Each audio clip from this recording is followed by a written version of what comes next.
మొదటి సమావేశం మొదటి మీటింగ్కు ఇంత పెద్ద ఎత్తున ఇచ్చేసిన టీఆర్ఎస్ పార్టీ కుటుంబ సభ్యులందరికీ ముందుగా నేను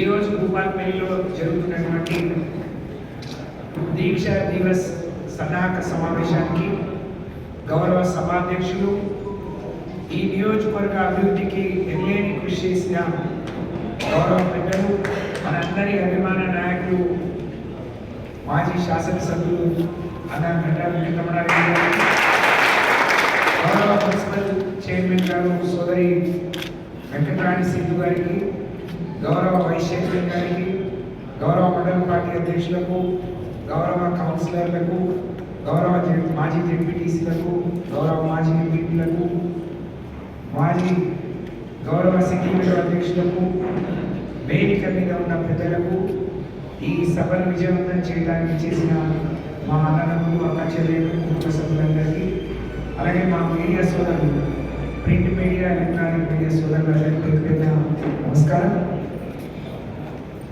29వ తారీఖున రాష్ట్ర వ్యాప్తంగా దీక్షా దివస్ని మనం ఎప్పుడు నిర్వహిస్తాం. అది ఇంకా గొప్పగా ఘనంగా నిర్వహించాలనేది మన మాజీ ముఖ్యమంత్రి, మన అందరి ప్రియతమ నాయకులు కేసీఆర్ గారు, మన వర్కింగ్ ప్రెసిడెంట్ కేటీఆర్ గారి ఆదేశంతో ఇవాళ మనం ఈ సన్నాహక సమావేశం నిర్వహించుకుంటున్నాం. నాకు చాలా సంతోషంగా ఉంది. నన్ను కూడా వేసిందంటే ఎక్కడ వేసిందా చూసుకుంటే భూపాలపల్లి. అబ్బా మనం చెప్పుకోవచ్చు, ఆ రోజు అధికారంలో ఉన్నప్పుడు, మంత్రిగా ఉన్నప్పుడు అందరితో కలిసి అనేక కార్యక్రమాల్లో మీ కుటుంబ సభ్యులుగా నేను ఇక్కడ పాల్గొనడం. మళ్ళీ అందరికి తోడుగా నన్ను ఇక్కడ వేసిరు.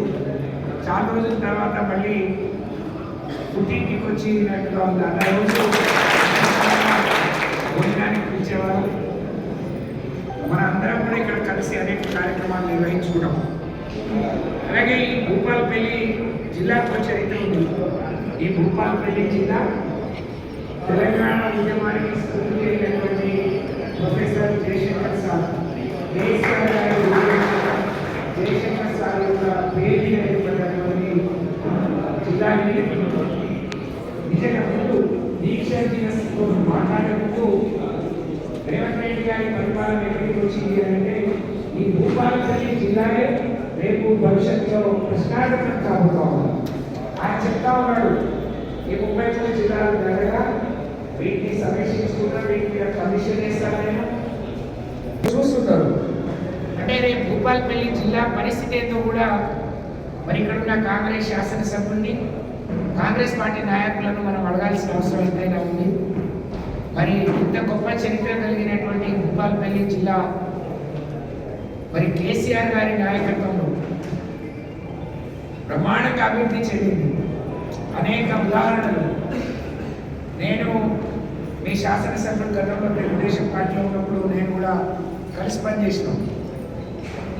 అని నేను ఒకటే, చాలా విషయాలు మనం మాట్లాడుకున్నాం. నేను సూటిగా అన్న చాలా విషయాలు చెప్పింది. ఇప్పుడే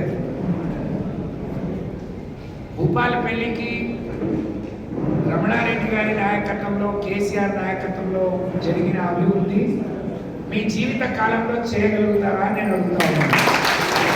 మీ జీవిత కాలం సరిపోతుందా? 1 సంవత్సరం అయింది, 10 పైసలు తీసుకొచ్చి ఒక కొబ్బరికాయని నియోజకవర్గంలో ఎక్కడైనా కొట్టిందా? ఏదైనా మీ వల్ల మేలు జరిగిందా? ఆ రోజు కేసీఆర్ గారు అడగని కూడా అనేక అమలు చేసి మరి బ్రహ్మాండంగా అందరి ఆశీర్వాదం తీసుకున్నాడు. మరి మారుమూల భూపాలపల్లి ఒకప్పుడు గ్రామం, దీన్ని ఇంత గొప్పగా జిల్లా చేసుకొని ఇవాళ ఎటు చూసిన పక్కనే కలెక్టరేట్ చూస్తే మన హయాంలో అయింది, ఇటు ఎస్పీ ఆఫీస్ మన అన్న హయాంలో అయింది, అటు మెడికల్ కాలేజ్ స్వయంగా కలెక్టర్ భార్య ఇక్కడ ప్రసవించింది అని అంటే ఎంత గొప్ప హాస్పిటల్ని మనం అభివృద్ధి చేసాం. కోవిడ్ కష్టకాలంలో ఎంత కష్టపడ్డామని గుర్తొస్తా అంటే మనం ఏం తక్కువ చేసినాం. ఎన్నికల ఫలితాలు వచ్చినప్పుడైతే చాలాసేపు బాధ అనిపించిన తర్వాత అన్నట్టు మనం కూడా చూద్దాం, అందుకంటే ప్రజలు ఇంకెక్కువ చేస్తారని ఆశ పెడుతున్నారు కదా, ఏం చేస్తారో చూద్దాం అనుకున్నాం. కానీ ఏం చేస్తాడు అనేది ప్రజల అనుభవంలో ప్రపంచానికి మనకు మూలం స్ఫూర్తి కేసీఆర్ గారు తెచ్చిన తెలంగాణ. 2001లో ఆ రోజు మాకు తెలంగాణ ప్రాంతానికి ప్రజలకు జరుగుతున్న అన్యాయాన్ని అనేక వేదికల ద్వారా ప్రశ్నించిన ఫలితం లేనప్పుడు టీఆర్ఎస్ పార్టీ అనేది స్థాపించి అనేక స్థాయిలో ఉద్యమం చేసి అనేక రాజకీయ పార్టీతో కలిసి ప్రయాణం చేసిన ఫలితం లేదు అని తెలుసుకున్న రోజు కేసీఆర్ సచ్చులో తెలంగాణ వచ్చులో ఏదో ఒకటి తేలాలని ఆ రోజు వారు దీక్షకు ఆ దీక్ష తీసుకొచ్చిన ఒత్తిడి ప్రజల్లో వచ్చిన తిరుగుబాటు చూసి ఆ రోజున కేవలం మరి కళ వచ్చి డిసెంబర్ 9న ప్రకటించింది. తర్వాత జరిగిన కూడా మరి అదొక చరిత్ర. అయితే ఈ దీక్షా దివస్ ఎప్పుడైతే తెలంగాణ ఉద్యమం నేపథ్యం తెలంగాణ వస్తే జరిగిన లాభం మనకి ఈ రోజున ప్రజలకు మరొకసారి గుర్తు చేసుకోవాలనే దీక్షా దివస్ రోజున ప్రతి గ్రామం నుంచి ముఖ్యమైన బీఆర్ఎస్ పార్టీ కార్యకర్తలు శ్రేణులను ఇక్కడికి రప్పించడం, కార్యక్రమ వివరాలను చెప్పింది. ముందుగా తెలంగాణ తల్లి విగ్రహానికి మరి పూలమాల వేయడం, అమరవీరుల స్తూపాన్ని విగ్రహానికి మాల వేసిన తర్వాత మనం ర్యాలీగా ఇక్కడికి వచ్చి మన కార్యక్రమం నిర్వహిస్తాం. అందులో కూడా బ్రహ్మాండమైన ఫోటో గ్యాలరీని ఏర్పాటు చేస్తాం. తెలంగాణ ఉద్యమానికి సంబంధించిన ఒక సీడీని ఇక్కడ ప్లే చేయడం జరుగుతుంది. ముందు ఈరోజు తెలంగాణ సాధించిన తెలంగాణ కర్త కర్మ క్రియ అయిన కేసీఆర్ గారి మరి చిత్రపటానికి పాలాభిషేకం చేయడం, అక్కడి నుంచి ఆ చరిత్ర మరి అందరూ కూడా నీమ్స్ లో ఏదైతే కేసీఆర్ గారి ఫోటో ఉందో దాన్ని మాత్రమే వాడుకోవాలని చెప్పారు. అది కూడా గుర్తించాలని నేను కోరుతా ఉన్నాను. కేసీఆర్ గారు మరి తెలంగాణ ఉద్యమం మొదలుపెట్టే రోజు లేదా దీక్షా దివస్ మొదలుపెట్టే నాటికి అప్పుడప్పుడే పుట్టిన బిడ్డలు, అప్పుడే పాలు తాగుతున్న బిడ్డలు ఇవాళ 15 ఏళ్ళు దీక్షా దివస్ మొదలుపెట్టింది. రేపు ఎన్నికల నాటికి 15 ఏళ్ళు నుండి వాళ్ళ ఓట్లు వస్తాయి. వాళ్ళకి చరిత్ర తెలియాల్సిన అవసరం ఉంది. కొంతమంది మూర్ఖులు, కొంతమంది చరిత్ర తెలియని వాళ్ళు దీన్ని వక్రీకరించి మాట్లాడుకోవాలి. మొన్న అన్నట్టు మార్కోట్లో మేము కేటీఆర్ గారిని ఆహ్వానించి దీక్ష చేపట్టకుంటే అక్కడున్న కాంగ్రెస్ నాయకులు మార్కోట రాళ్ళ బాధ్యత తెలియని కేటీఆర్ ఇక్కడికి వస్తాడు అని చెప్పింది. అంటే ఎంత మూర్ఖులు అంటే ఆ రాళ్ళు ఎవరు నిలబడి ఆ రాళ్ళు వేసింది ఎవరు, రాళ్ళ దెబ్బలు తిన్నది ఎవరు, ఆ చరిత్ర ఆ రాళ్ళ దెబ్బలు తిన్న చరిత్ర ఆ రోజు అక్కడ ఉన్న నాయకులు. తెలంగాణ చరిత్ర తెలియాల్సిన అవసరం ఎంతైనా ఉంది అని చెప్పి నేను ఈ సందర్భంగా తెలియజేస్తా ఉన్నాను. ఇంత పెద్ద ఉద్యమం జరిగి ఎవరిని నొప్పించకుండా అందరినీ ఒప్పించి అందరినీ సకల జనులను మరి ఒకతాటి మీదకి తీసుకొచ్చి తెలంగాణ సాధించిన చరిత్ర కేసీఆర్ అయితే తెలంగాణ సాధించిన కేసీఆర్ గారిని తెలంగాణ సాధించడంతోనే టీపీసీసీ ప్రెసిడెంట్గా మరి ఇవాళ తెలంగాణ ముఖ్యమంత్రిగా అవకాశం వచ్చిన రేవంత్ రెడ్డి గారు ఎన్నికల ముందు ఏం మాట్లాడారు, ప్రజలందరికీ అమాయకులను చేసి చాలా మంది సోదరులు గ్రామీణ ప్రాంతాల్లో మేము చెప్పింది చేయలేకపోతున్నాం మళ్ళీ 2 రోజులని ఎందుకంటున్నారు అంటే ఏం చెప్పినండి 400 తెలుసో తెలియకో 420 హామీలు ఇచ్చారు. అంటే ఆయన బుద్ధి అటువంటి దాని చరిత్ర అటువంటిది. ఒక ముఖ్యమంత్రిని మనం ఏం అనకూడదు, గౌరవించాలనుకుంటాం. కానీ ఆయన ఎంత గౌరవంగా గొప్పగా మాట్లాడతాడో సోదరి రచిత ఇప్పుడే మాట్లాడింది. తెలంగాణ సాధకుడైన కేసీఆర్ని ఇష్టం వచ్చినట్టు మాట్లాడతాడు, బుల్డోజర్లు పెట్టి తొక్కిస్తా అంటాడు, వేసుకొని తిరుగుతానేమో అని అంటాడు. అందరినీ ఆయన జైలుకు పోతే ఆయనలో పట్టపగలు దొంగతనం చేసి ఎమ్మెల్యేను కొనబోయి పట్టుబడి జైలుకు పోతే అందరినీ జైలు పంపిస్తానంటాడు.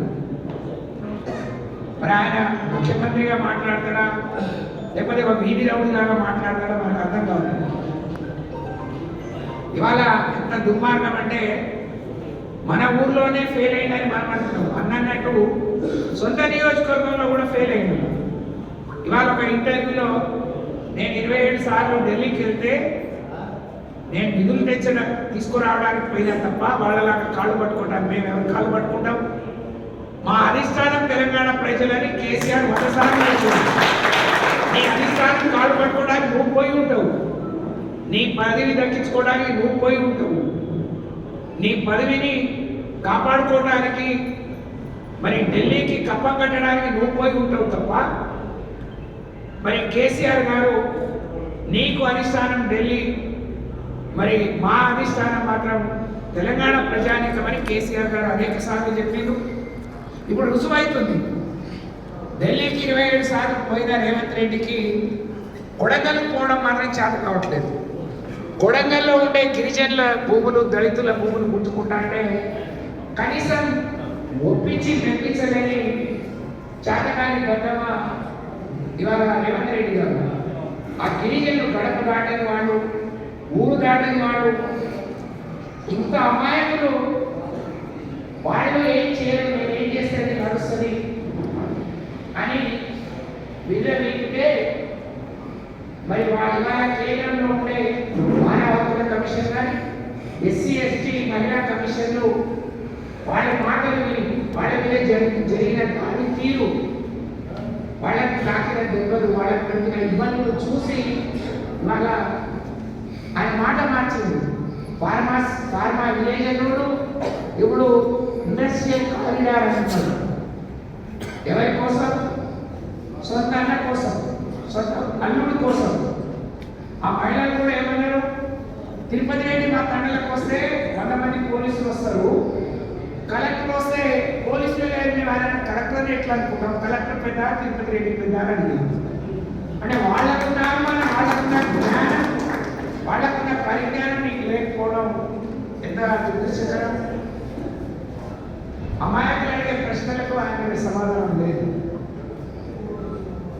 కాబట్టి మరి దానికి మూల్యం మేము కేటీఆర్ గారిని బహుబాత్ పిలిస్తే కాంగ్రెస్ వాళ్ళతో ఇష్టం వచ్చినట్టు మాట్లాడించి అనుమతులు బంధించి హైకోర్టు తీర్పిచ్చి 1000 మందితో పెట్టుకుంటామని చేస్తే నిన్న అన్న వెంకటరామరెడ్డి గారు కూడా వచ్చింది. 20-25 వేల మంది జనం స్వచ్ఛందంగా వచ్చి మళ్ళీ కేసీఆర్ రావాలి, ఎక్కడ ఎవరికి అన్యాయం జరిగినా మీరు పోరాడండి, మేము మీ వెంట ఉంటాము అని చెప్పి ఆయనకు మద్దతు ఇస్తుంటే నిజంగా ఒళ్ళు పులికించిపోయింది అని చెప్పి నేను ఈ సందర్భంగా తెలియజేస్తా ఉన్నాను. కేసీఆర్ గారు ఆ రోజు ఆడపిల్లలు అడగకుండానే రోడ్డు ఎక్కి బీజెత్తుకొని రోడ్డు ఎక్కువద్దని మిషన్ భగీరథ తీసుకొచ్చిండు. నేను వెంకటరమణారెడ్డి అన్న మండలానికి పోయి కళ్యాణ లక్ష్మి చెక్కులు పంపిస్తే ఒక గిరిజన మహిళ కాళ్ళకు చెప్పులు వేసుకోకుండా చెక్ కోసం వచ్చింది. ఆమె 2 చెక్కులు వచ్చినాయి. 6 నెలల లోపు 2 పిల్లలు, ఆడపిల్లలకు పెళ్లి చేసింది. ఎండ కొడతాది, చెప్పులు వేసుకురాలేదేందమ్మా అంటే నేను మొక్కుకున్నా, నా భర్త చనిపోయిండు, 2 ఆడపిల్లలు, 1 మగ పిల్లడు, వయసు వచ్చిన పిల్లలు ఉన్నారు, ఎక్కడ అప్పడుతుందో, ఎక్కడ మా దగ్గరికి వస్తుందో అని ఇటు నా పుట్టింటోళ్ళు అటు వాళ్ళోళ్ళు కూడా ముఖాలు చాటేసిరు. నేను కేసీఆర్ కళ్యాణ లక్ష్మి వస్తుందని చెప్పి నాకు అప్పు పుట్టింది, నేను పెళ్లి చేసిన వాళ్ళు 2 లక్షలు వచ్చినాయి. అప్పు తీరంగా కూడా నా కొడుకుని చెల్లించుకునే ఖర్చు నాకు మిగులుతుంది, అందుకని కేసీఆర్ మళ్ళీ ముఖ్యమంత్రి కావాలని కోరుకున్నా అని చెప్పింది. అంటే ఒక ఆడబిడ్డకు ఒకరు ఎవరికి బరువు కాకూడదు అని 1,16,000 ఇచ్చిన ఘనత కేసీఆర్. ఇలాంటి ఆలోచన ఎవరికైనా వచ్చిందా? ఏమన్నాడు? కళ్యాణ లక్ష్మితో పాటు నేను తులం బంగారం ఇస్తా అన్నాడు. ఏ ఒక్కరికైనా నువ్వు తులం బంగారం ఇచ్చినవా రేవంత్ రెడ్డి గారు? సంబరాలు చేస్తారట. ఎందుకు సంబరాలు? ఏమిచ్చిందని, ఏం వెలగబెట్టిందని సంబరాలు? 2000 పెన్షన్ 4000 ఇస్తా అన్నాడు. కోడలు అక్క కొడుకు ఇస్తే సరిపోయిందా, నీ కోడలికి రావద్దా అని అన్నారు. కోడలు ఆశపడ్డారు. నువ్వు ఇచ్చిన గ్యారెంటీలో నువ్వు చేసింది ఒక బస్సు, అది కూడా కేసీఆర్ కాపాడిన ఆర్టీసీ మీద మహిళలకు ఉచిత ప్రయాణం అని చెప్పినావు. దాదాపు 6 నుంచి 7,000 బస్సులు తగ్గించిండు. ఆడవాళ్ళు సీట్ల కోసం కొట్టుకునే పరిస్థితి ఇవాళ రేవంత్ రెడ్డి తీసుకొచ్చిండు. ఇటు ఆటో కార్మికులు, ఆటో డ్రైవర్లు చనిపోయే పరిస్థితి, వాళ్ళకి ఇస్తాన బుద్ధి ఇవ్వలేదు. మనం టెన్షన్గా అన్నట్టు కోవిడ్ అప్పుడు ఎమ్మెల్యేగా వారికి జీతం రాలేదు, మంత్రిగా నాకు జీతం రాలేదు, ఉద్యోగస్తుల జీతం ఇవ్వలేదు, కానీ రైతులకు రైతు బంధు మాత్రం కేసీఆర్ ఆపలేదు. అంత గొప్పగా రైతులను ఆదుకున్నాడు. ఇస్తున్న 10,000 కాదు, నేను భరోసా ఇస్తా ఇంకో 5,000తో అన్నాడు. దీనికే దిక్కు లేదు, దీనికే గతి లేదు. రుణమాఫీ అన్నాడు. మనం ₹1,00,000 లోపు 4 విడతలుగా చేస్తే 36 లక్షల మందికి లబ్ధి అయింది. ఈయన ఎందుకో 2 లక్షలైనా 22,000 దాటట్లేదు. ఎన్ని కొరీలు పెట్టినావు? ఓట్ల కోసమే అందరికి అన్ని ఇస్తాం, ఓట్లు అయిపోతే కొందరికి కొన్నే ఇస్తాం. ఇది ఆయన బుద్ధి. మాట్లాడితే ఏమంటాడు, ఈ రాష్ట్రాన్ని కేసీఆర్ అప్పుల పాలు చేసిందని చెప్తాడు. అంత సోయి లేకుండా ఉన్నావా నువ్వు? ఒక రాష్ట్రం బడ్జెట్ పెడితే బడ్జెట్ ఎక్కడి నుంచి పెడుతున్నారు, ఎంత ఆదాయం రాష్ట్రం నుంచి వస్తుంది, ఎంత అప్పులు చేస్తున్నారు అనేది ప్రతి సంవత్సరం మార్చిలో కాగ్ నివేదిక ఇస్తుంది. మరి దున్నపోతు నిన్నంటే దొడ్లో కట్టేయమన్నట్టే.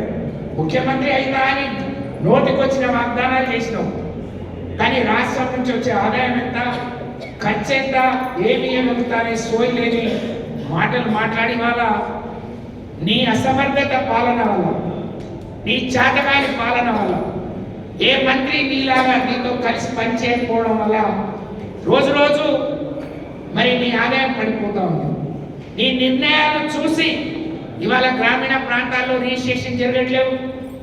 హైదరాబాద్లో హైడ్రాని మొదలుపెట్టిండు, గొప్ప గొప్ప వాళ్ళకు నోటీసులు ఇచ్చి డబ్బులు వసూలు చేసి ఢిల్లీకి పంపిండు. కానీ అమాయకులైన ఆ మూసి బాధితుల మీద పడ్డాడు. 2,2500 ఇవ్వడానికి పైసలు లేవంటాడు, రైతు మంది ఇవ్వడానికి పైసలు లేవంటాడు. ఇవాళ ఆంధ్రజ్యోతిలో ఒక స్టోరీ వచ్చింది, అన్ని పండుగలకు ఇస్తామన్నా డబల్ బెడ్రూమ్ ఇండ్లు 5 లక్షలు ఇస్తా అన్నాడు. ఈ రోజు వరకు మొదలు పెట్టలేదు. ఎప్పుడు మొదలు పెడతారని ఆంధ్రజ్యోతిలో ఒక ఆర్టికల్ వచ్చింది. ఇవన్నీ ఇవ్వడానికి డబ్బులు లేవట, కానీ మూసీని బాగు చేయడానికి మాత్రం 1,50,000 కోట్లు పెడతారట. అంటే మూసీని ఆయన ఏటీఎంగా చేసుకొని కాంగ్రెస్కు కప్పం కట్టి ఆయన బాగుపడి మరి ఆయన పదవిని కాపాడుకోవడానికి తప్ప మూసీ దగ్గర ఉన్న ప్రజలు వాళ్ళ కాయ కష్టంతో, వాళ్ళు కూలీ నాని డబ్బులతో ఎక్కడెక్కడో ఇల్లు పిల్లల్ని వదిలేసి చిన్న చిన్న ఇల్లు కట్టుకున్న వాళ్ళ మీద ఆయన ప్రతాపం. పిచ్చుకల మీద మరి రేవంత్ రెడ్డి బ్రహ్మాస్త్రం. మరి ఇది ఎంత అన్యాయమో, ఎంత దుర్మార్గమో మరి ఆలోచించాలి. అందుకనే గ్రామీణ ప్రాంతాల్లో ప్రజలందరూ తిరుగుబాటు చేస్తున్నారు. మన మంచి కోరి, మన మేలు కోరి పని చేసిన కేసీఆర్ గారిని ఓడగొట్టుకున్నాం. కేసీఆర్ మళ్ళీ వస్తే తప్ప మనకు రక్షణ ఉండదు. ఒక తండ్రి లాగా, ఒక కుటుంబ పెద్దలాగా ఆలోచించే గొప్ప మనసున్న నాయకుడు కేసీఆర్. అందుకనే ప్రతి ఒక్కరికి మేలు జరగాలని, ప్రతి ఒక్కరికి పరిపాలన అందుబాటులో ఉండాలి. అధికారులు అందుబాటులో ఉంటే కొంత పారదర్శకంగా పరిపాలన ఉండదని. భూపాలపల్లి ఒక జిల్లా, ములుగు ఒక జిల్లా. ఆ రోజు మనం ఏం చేసినా విమర్శించే రేవంత్ రెడ్డి, మనం అప్పుడు సమగ్ర కుటుంబ సర్వే చేసినాం. ఒకే రోజు ఊర్లో బొడ్రాయిలు పెడితే, ముత్యాలమ్మను పెడితే, పండగ చేస్తే ఎట్లా వచ్చినో అట్లా వచ్చి మరి ఆ రోజు ఎన్రోల్ చేయించుకున్నారు. ఇప్పుడు ఆయన బీసీ కులగణన మొదలుపెట్టింది.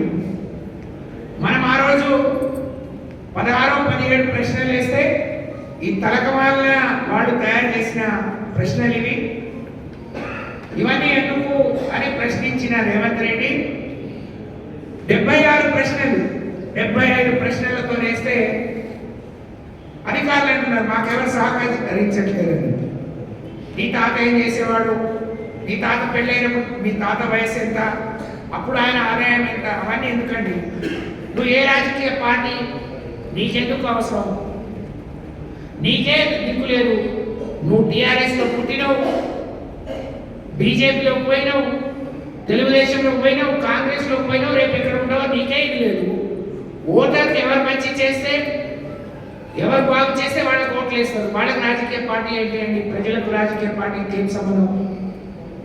అంటే ఇన్ని దిక్కుమాలిన ప్రశ్నలు. కాబట్టి ప్రజలు గమనిస్తా ఉన్నారు. ఈ చరిత్ర అంతా ప్రజలకు తెలియాల్సిన అవసరం ఉంది. ఏ లక్ష్యం కోసం కేసీఆర్ ఆ రోజు దీక్ష చేపట్టిండు, ఏ విధంగా తెలంగాణ తెచ్చిండు, తెచ్చిన తెలంగాణలో ప్రజలకు ఏ విధంగా మేలు జరిగిందనేది మన అనుభవంలో ఉంది. ఇవాళ ఎవరన్నా పెంచాల్సిందే తప్ప తగ్గియటానికి లేదు. ఆ రోజు కాంగ్రెస్ ప్రభుత్వంలో 200 ఉన్న పెన్షన్ని ఎవరు అడగకుండానే 2000 చేసింది. దివ్యాంగులకి 5000 చేసింది ఆయన. ఒక కళ్యాణ లక్ష్మి తీసుకొచ్చిన, ఒక ఆరోగ్య లక్ష్మి తీసుకొచ్చి కడుపు నిండా అన్నం పెట్టిన, లేకపోతే ప్రజలకు అందుబాటులో వైద్యాన్ని తీసుకొచ్చిన, అనేక గురుకుల పాఠశాలను తీసుకొస్తే ఇవాళ గురుకుల పాఠశాలలు అధ్వానంగా మారినాయి. ఇవాళ ప్రజల మాన ప్రాణాలకు రక్షణ లేకుండా పోయింది. హోంశాఖకు మంత్రి లేడు, ఎవరిని నమ్మి ఆయన వేయట్లేడు. ఇంత పెద్ద విద్యాశాఖకు మంత్రి లేడు, ఆయన ఎవరిని నమ్మియట్లేడు. ఒక గిరిజన శాఖకు మంత్రి లేడు, ఆయన ఎవరిని నమ్మియట్లేడు. సాంఘిక సంక్షేమ శాఖకు మంత్రి లేడు. మంత్రివర్గాన్ని ఏర్పాటు చేసుకునే శక్తి కానీ సామర్థ్యం కానీ కూడా ఆయనకు మరి లేదు అని అంటే ఈ పరిపాలన ఏ విధంగా ఉండబోతుంది అనేది మనం అందరం కూడా అర్థం చేసుకోవచ్చు అని చెప్పి నేను తెలియజేస్తా ఉన్నాను. కాబట్టి మీ అందరికీ నేను విజ్ఞప్తి చేస్తా ఉన్నాను, బీఆర్ఎస్ పార్టీ కుటుంబ సభ్యులాగా రేపటి ఈ దీక్షా దివస్ని ఒకే దగ్గర నుంచి మనం ఎక్కువ మందిని తరలించవచ్చు. అది కాదు ఉద్దేశం. మన ఉద్దేశం ప్రతి ఊరు నుంచి ఈ దీక్షా దివస్ ఒక స్ఫూర్తి కావాలి. అన్నట్టు అన్న నేను సంవత్సరం వరకు బయటకు వెళ్ళొద్దు అంటే విమర్శలు చేయదు, రాజకీయ కార్యక్రమాల్లో పాల్గొనదు అని చెప్పి అనుకున్నాను. కేసీఆర్ గారు కూడా వాళ్ళకు సమయాన్ని ఇద్దాం, ఇప్పుడిప్పుడే అధికారంలోకి వచ్చింది కదా, ప్రజా తీర్పును మనం గౌరవిద్దాం, పరిపాలన చేయనియండి, మనం గమనిద్దాం, చూద్దాం, ఏదైనా ఎవరికైనా ఇబ్బంది ఉంటే మీరందరూ ఉన్నారు అని చెప్పి మనం చెప్తే అంటే అంటాడు కేసీఆర్ బయటికి రా. కేసీఆర్ బయటకు వచ్చిన తర్వాత కేటీఆర్ హరీష్ రావు లాంటి తిరుగుతేనే నీకు నిద్ర పట్టట్లేదు, నువ్వు ఓరలేకపోతున్నావు, నీకు అనుమతులు కావాలి. అన్ని అనుమతులు పోలీసులను పావులుగా వాడుకొని ఈరోజు ప్రజల్ని ఇబ్బంది పెట్టే పని చేస్తున్నారు. కేసీఆర్ వచ్చిన తర్వాత మరి కట్టుకోగలుగుతావా రేవంత్ రెడ్డి గారు అని నేను ఈ సందర్భంగా అడుగుతా ఉన్నాను.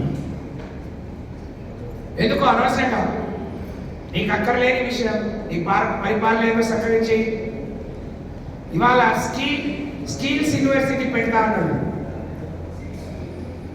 పెట్టినోడు ఎవరు లేనట్టు అదాని నుంచి 100 కోట్లు ఆయన సిఎస్ఆర్ కింద ఇచ్చినట్టు, వాళ్ళ నాయకుడు రాహుల్ గాంధీ ఏమో అక్కడ అదాని అంటే అంబానీ అంటే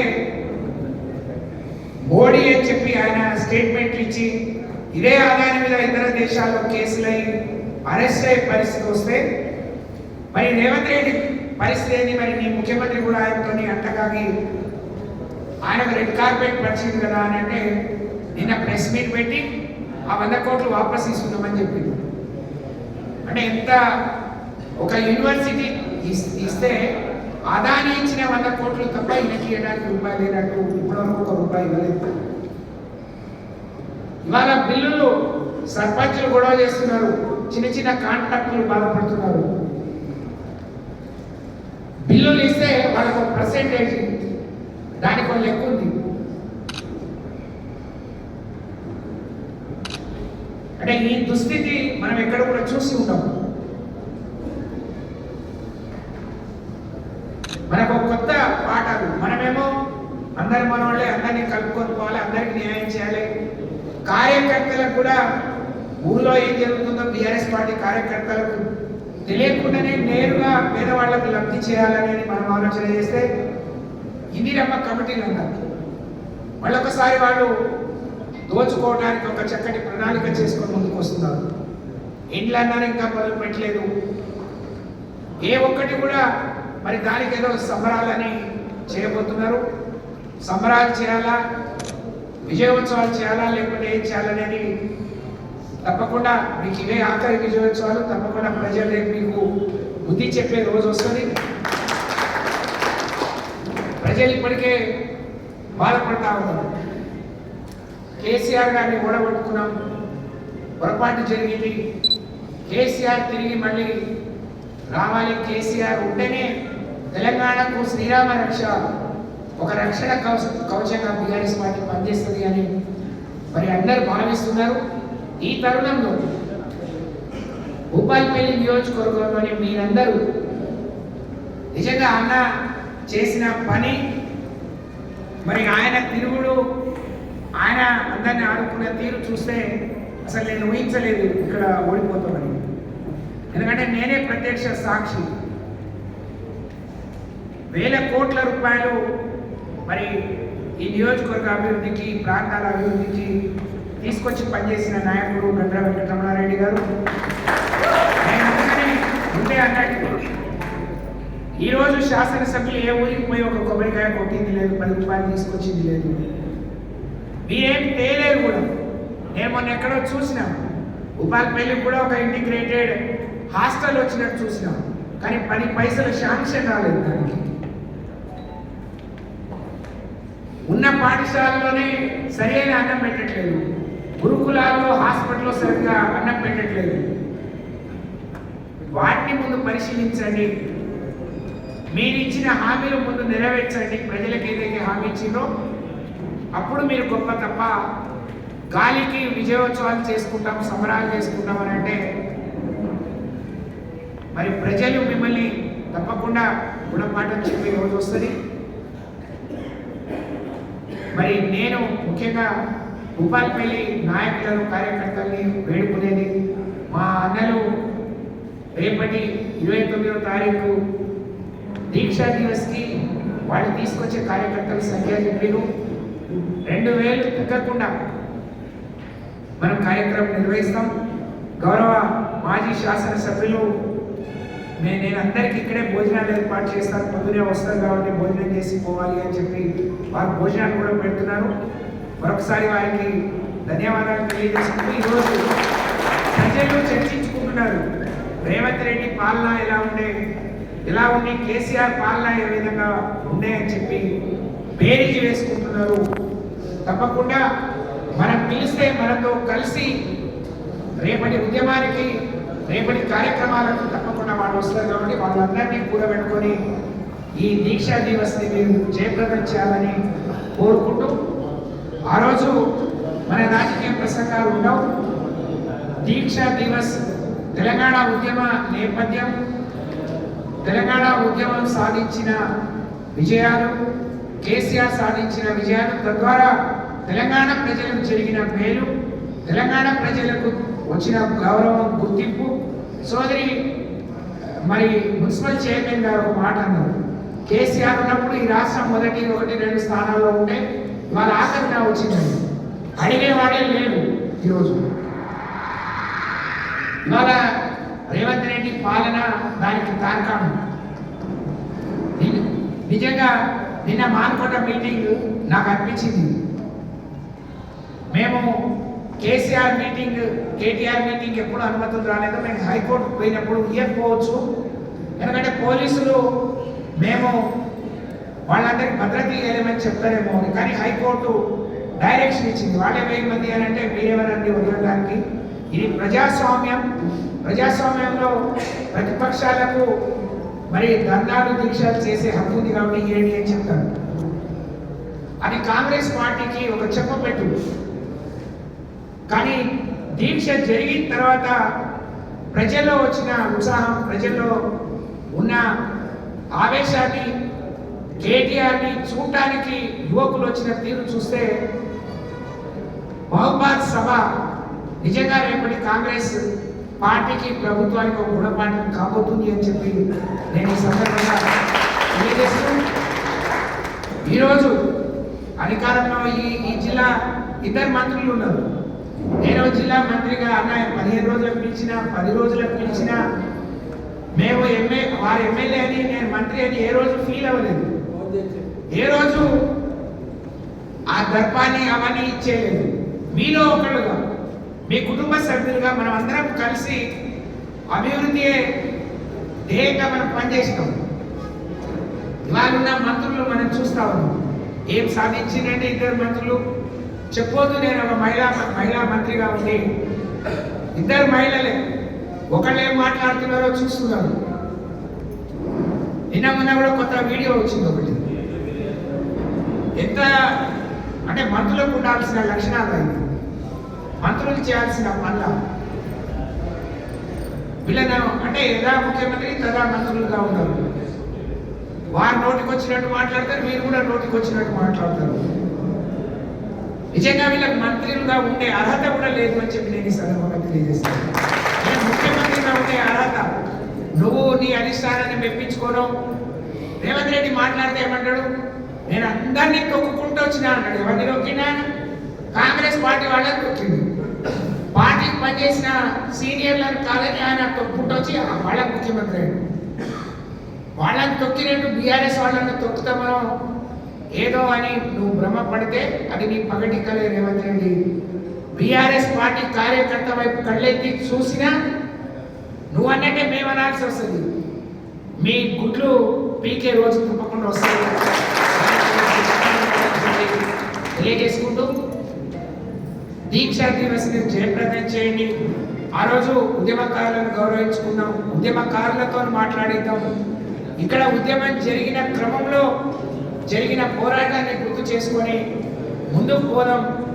తిరిగి 4 ఏళ్ల పోరాటానికి 29వ తారీఖు దీక్షా దివస్ ఒక నాంది మరి పునాది కావాలని చెప్పి మిమ్మల్ని అందరినీ కూడా కోరుకుంటూ, మళ్ళీ నన్ను ఇక్కడ ఇన్ఛార్జిగా పంపించిన అధిష్టానానికి నేను ధన్యవాదాలు తెలియజేస్తూ, ఆహ్వానించి రేపే రామా మరి ముందే అందరితో అనుకుంటే నాకు ఇంకా ఈజీగా ఇక్కడ సులభమైపోతుంది, నేను పిలుచుకుంటాను అన్న పిలుపునీయంగానే పొద్దునే 9 గంటలకు ఈ చలికాలంలో కూడా పెద్ద ఎత్తున వచ్చిన మీ అందరికీ శిరస్సు నుంచి